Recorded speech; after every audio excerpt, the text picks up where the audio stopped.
একজনের সাথে অভিমান করে চলে আসছেন টিটু পাগল। আসার সময় অভিমান ভরা গলায় বললেন, আমরা তো ভালা না, ভালা লইয়াই থাইকো। কথাটি তেমন কিছু ভেবে বলেননি টিটু পাগল, কিন্তু নিজের কথাটি নিজের কাছেই ভালো লেগে যায় টিটুর। আসার সময় গুনগুন করে গাইতে থাকেন, আমরা তো ভালা না, ভালা লইয়াই থাইকো। সেই একটি লাইন থেকে পুরো গান লিখতে ও সুর করতে পুরো 2 বছর সময় লেগে গেল টিটু পাগলের। 4 মাস্তানের দরবারে টিটু পাগল গানটি গাইলেন। অতীতের কথাগুলো, পুরনো স্মৃতিগুলো মনে মনে রাইখো। আমরা তো ভালা না, ভালা লইয়াই থাইকো। আমরা তো ভালা না, ভালা লইয়াই থাইকো। সবার ভালো লাগলো টিটুর গান। অনেকে বললেন, পাগলা ভালোই তো গাইছস, আবারও গা শুনি। উৎসাহ ও প্রশংসা চারদিক থেকেই ভেসে এলো। সেখানে ছিলেন তার আরেক বন্ধু অবিনাশ বাউল। তিনি টিটুর কাছে আবদার করে বসলেন যে তিনিও গানটি বিভিন্ন আসরে গাইতে চান। সহজ সরল টিটু পাগল তাকে হতাশ করলেন না, কোনো কিছু না ভেবেই গাওয়ার অনুমতি দিয়ে দিলেন। এরপর মানুষের অনুরোধে টিটু পাগল গেয়ে বেড়াতে লাগলেন সেই গান। একবার মাহবুব শাহ নামের একজনের আমন্ত্রণে গিয়েও গাইলেন গানটি। আর অবিনাশও টিটুর নাম প্রকাশ করে একের পর এক বিভিন্ন জেলায় গেয়ে শোনাতে লাগলেন টিটুর আমরা তো ভালা না, ভালা লইয়াই থাইকো। সময় বয়ে যায়। সময়ের আবর্তে টিটু পাগল বাঁধতে থাকেন নতুন নতুন গান, নতুন নতুন সুর। গানই যে তার দুনিয়া, নাওয়া খাওয়াকে এক পাশে রেখে পড়ে থাকেন গান নিয়েই। তাই গান পাগলা এই টিটুকে লোকজন ভালোবেসে টিটু পাগল বলেই ডাকে। একদিন টিটু পাগল পথ চলার সময় শুনতে পেলেন তার সেই হৃদয়ের সুর। তার গানের রেকর্ড বাজছে, কিন্তু গাইছে অন্য কেউ। মুহূর্তের জন্য আত্মতৃপ্তি নেমে এলো টিটুর মনে। আহা, সে যে এই গানের রচয়িতা। ঝুপড়ির চায়ের দোকানে দাঁড়িয়ে অন্য সব শ্রোতার সাথে নিজেও উপভোগ করতে থাকলেন নিজের লেখা সুর করা সেই গান। অতীতের কথাগুলো, পুরনো স্মৃতিগুলো, অতীতের কথাগুলো, পুরনো স্মৃতিগুলো মনে মনে রাইখো। আমি তো ভালা না, ভালা লইয়াই থাইকো। আমি তো ভালা না, ভালা লইয়াই থাইকো। কিন্তু একই শেষ দুটি লাইন শুনে চমকে গেলেন টিটু পাগল। বিষাদে ভরে গেল তার মন। মাহবুব ভেবে বলে মায়ের কোলি ভালা, মায়ের কোল ছেড়ে দেখি সংসারেতে জ্বালা, বন্ধু সংসারেতে জ্বালা। কেউ একজন টিটুর গানের ভেতর নিজের নাম লাগিয়ে তা রেকর্ড করে প্রকাশ করেছে, যে গান ছড়িয়ে পড়ছে সর্বত্র। তার মনে পড়ল মাহবুব শাহের কথা। কাল বিলম্ব না করে টিটু ছুটে গেল মাহবুব শাহের কাছে। সেখানে গিয়ে তিনি আরও হতাশ হয়ে গেলেন।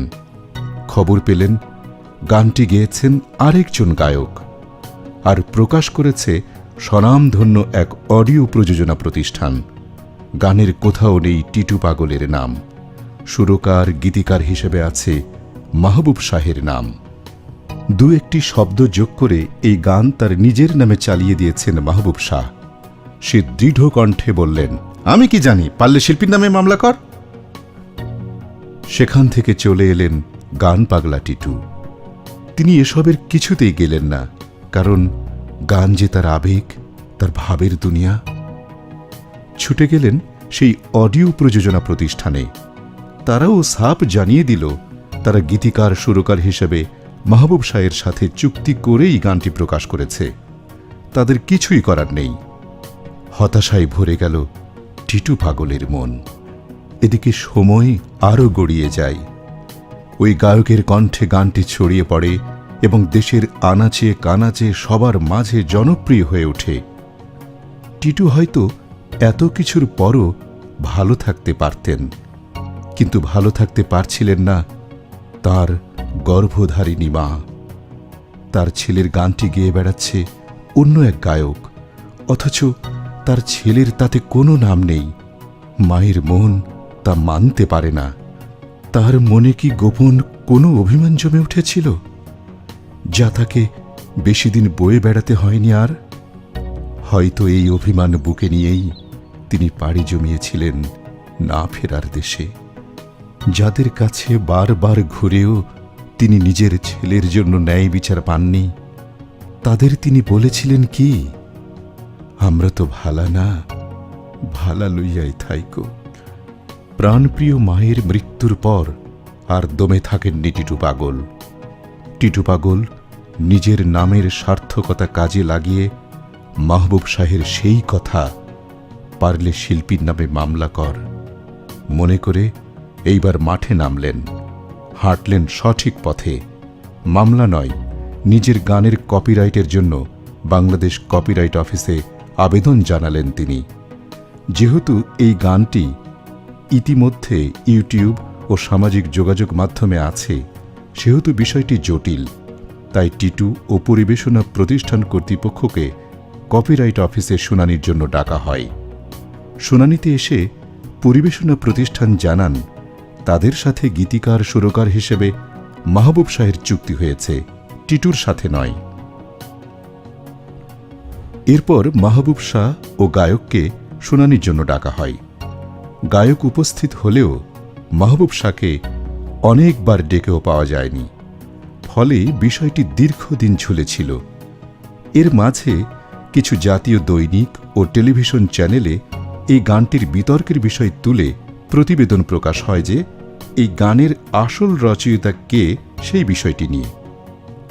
প্রতিবেদনে দেখানো হয় এই গানটি মূলত টিটু পাগলের লেখা ও সুর করা এবং গানটির শিল্পী অবিনাশ বাউল। এই বিষয়টি নিয়ে কয়েকজন সঙ্গীত শিল্পী সামাজিক যোগাযোগ মাধ্যমে স্ট্যাটাস দিলে বিষয়টি আবারও আলোচনায় উঠে আসে। এক পর্যায়ে মাহবুব শাহ আর অবিনাশ বাউলের মাঝে একটি কল রেকর্ডিংয়ের সূত্র ধরে গানের মূল রচয়িতা ও সুরকার যে টিটু পাগল তা সবার সামনে উন্মোচিত হয়ে পড়ে। কপিরাইট অফিস তখন সকল তথ্য ও প্রমাণের ভিত্তিতে গানটির কপিরাইট সনদ প্রদান করে টিটু পাগলের নামে। নিজের সৃষ্টির স্বীকৃতি ফিরে পান টিটু পাগল। পরবর্তীতে অডিও পরিবেশনা প্রতিষ্ঠান গানের মূল গীতিকার ও সুরকার টিটু পাগলকে স্বীকার করে গানটি আবারও রেকর্ড করে ইউটিউবে প্রকাশ করে। টিটু পাগল কারো কাছে অর্থ চাননি, চেয়েছিলেন প্রাপ্য স্বীকৃতি ও সম্মান। তার সৃজিত গানের নৈতিক স্বীকৃতি। তার মা দেখে যেতে পারেননি তার অধিকারের স্বীকৃতি।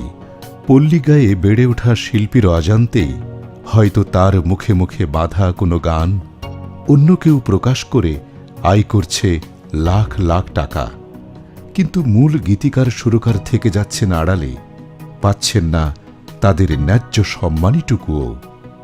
তাই গীতিকার, সুরকার এবং সঙ্গীত শিল্পীর নিজেদের অধিকার প্রতিষ্ঠায়, সত্য সুরক্ষায় সচেতন হতে হবে। রেজিস্ট্রেশন করতে হবে নিজেদের মেধাসত্ত্ব।